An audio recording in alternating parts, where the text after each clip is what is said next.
Welcome to Business Innovators Radio, featuring industry influencers and trendsetters sharing proven strategies to help you build a better life right now. Hello, listeners. Welcome to Business Innovators Radio. This is your host, Constant Taylor. Today, we have a very special guest on the show, and you guys are in for a treat. She's going to share some very powerful information. And if you're looking to increase your personal and professional effectiveness, then you've come to the right place. Our special guest today is Lori Klinka. Lori has been speaking professionally for over 16 years. The content that she speaks on is communication. She has a program called People Don't Come with Warning Labels, Snapshots of Success, and Living One Frame at a Time. She also does speaker coaching, sales speaking, and interview skills. Lori speaks both nationally and internationally, and she's based out of Chicago. Lori has a book coming out soon called Communicate for the Win. Lori, that's a pretty impressive resume. Welcome to the show. Thanks, Constant. Nice to be on. Glad to have you here. I'd like to kick off the show by asking you to tell us a little bit about your business, what you do, the services you provide, and how you help your clients. Okay.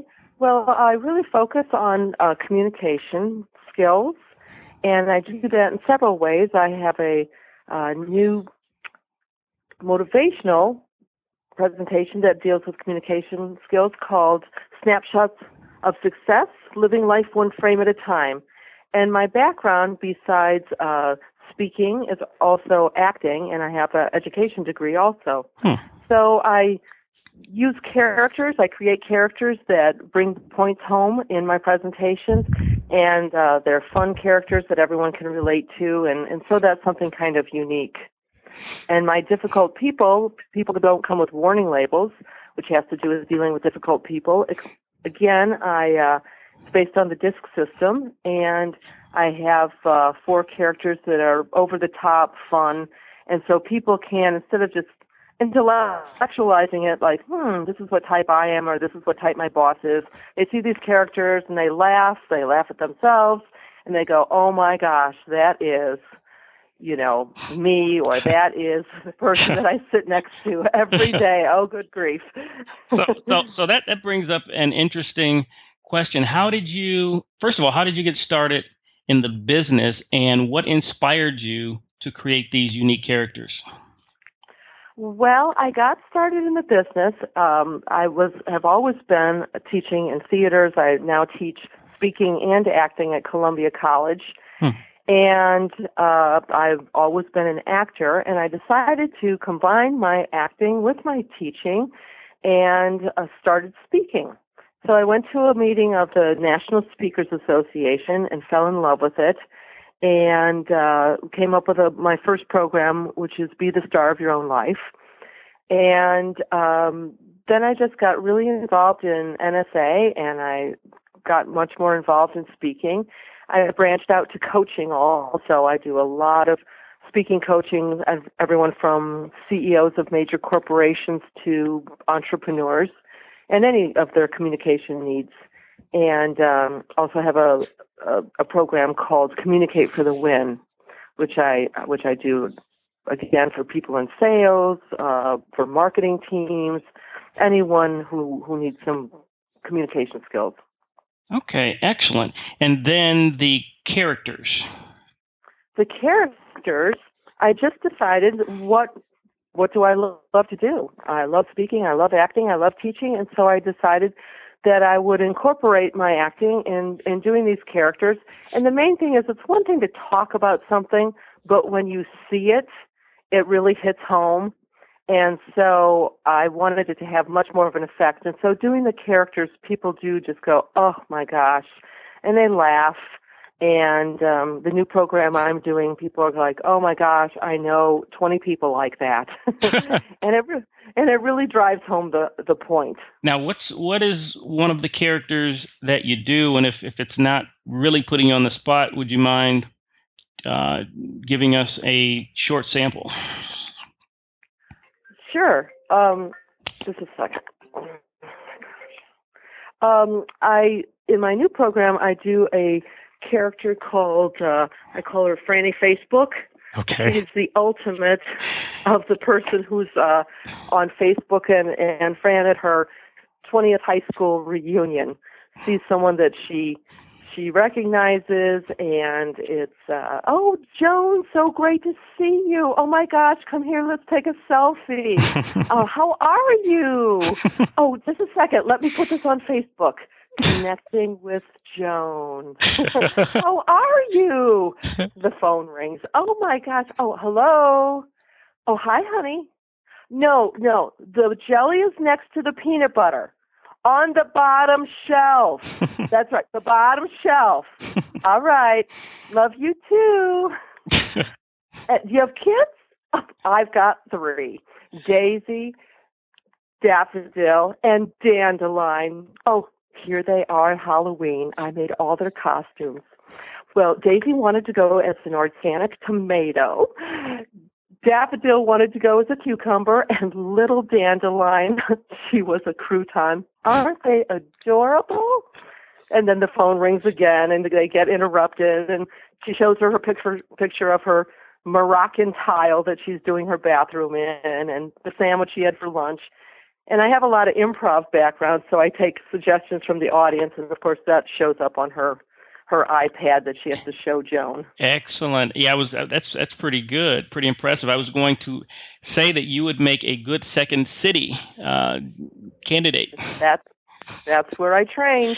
Excellent. I did a couple of shows at Second City, and I trained there, and I have taught improv, and I've done improv for 13 years and was in an improv company forever. That's amazing. I just spoke to someone who also had an improv background as well, who has now transitioned into business, and she was giving the benefits and how she's able to utilize that experience, that training from the improv in her everyday business life. When you're, instead of being, because you're never supposed to be disagreeable or never supposed to say no, and how you work that in through business. So that was pretty interesting. Exactly, and that's exactly part of my new presentation, Snapshots of Success, Living Life One Frame at a Time. Part of it is what I learned from improv. It's very applicable. Could you talk about that piece, living one frame at a time, and the components of that, and what people will get out of that?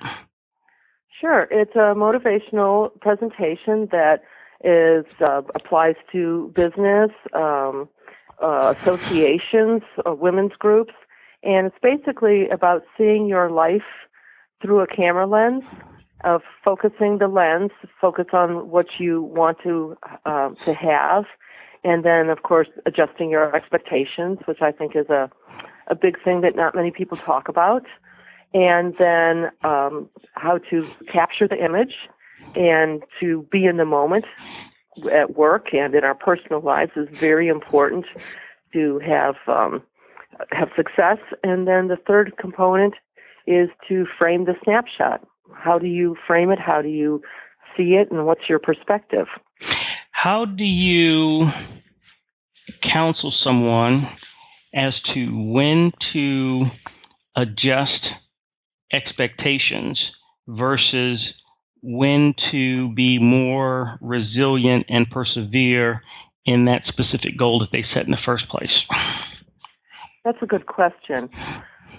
Well, I think, of course, we are all taught to have goals, visualize, make goals, achieve your goals, and so we're very goal-oriented, and of course you have an intention of what you would like to have happen and what it looks like, but sometimes people get so caught up in this is the picture of exactly what it's going to be when I get my new job, or whatever it is. And, things aren't always the way they are exactly in your head. They may be better, which is great. They may be worse, but they're probably going to be different. Mm-hmm. So I think if you have this is exactly the way it's going to be for me, sometimes you can become disappointed.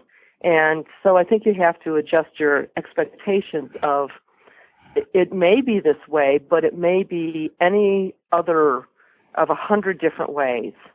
I mean, if you have a camera at a wedding, in the middle of the table, those little disposable cameras, people take pictures of the same event, and then there's hundreds and hundreds of perspectives and viewpoints of the very same event.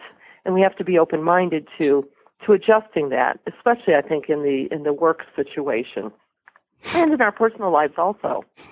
Okay, excellent response to that. So basically, we should not be rigid and be more flexible to the future. Absolutely. And I think that goes along with everything I do, which is dealing with difficult people. People are not going to act the way you want them to. We have to change the way we deal with them because they're not going to change probably. And also in speaking, I have a lot of CEOs or VPs, people who have their own companies, and they have this image of, I have to communicate to my staff or I have to do a presentation and this is how it's going to be and it has to be perfect. And being perfect and trying to be perfect is just the kiss of death in that. It just causes nothing but anxiety and frustration and misery. That's another great point. I don't know if you've ever pondered the difference between perfection and excellent, but I look at a movie like a classic, The Wizard of Oz, which was an excellent movie, but it was far from perfect because if you look behind the scenes, all of the tragedies and setbacks that they had, it's a miracle that the movie ever got produced. Really? That's totally true. And I mean, well, it's perfect. Can anything be perfect? I don't know. Yeah. The perfect fool, maybe, but other than that.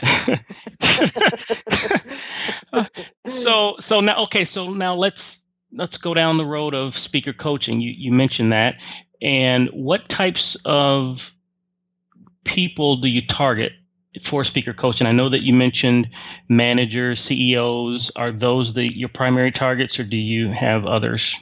I have a huge range of people from Fortune 30, Fortune 100 companies down to, again, a person, a chiropractor who has to do public seminars to get new patients, or someone who has their own business. I have people in sales managers, because just because you don't know how to sell doesn't always mean you know how to pitch or present to a new client.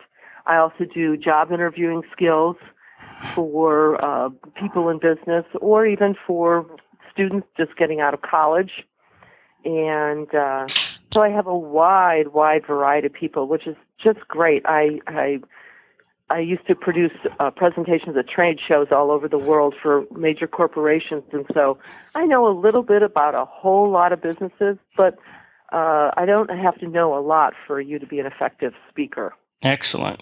Now, with the last 60 seconds that we have here, what would you like to communicate to the listeners and speakers out there who may be interested in utilizing your services or speaking with you? Well, I'd be happy to speak with you.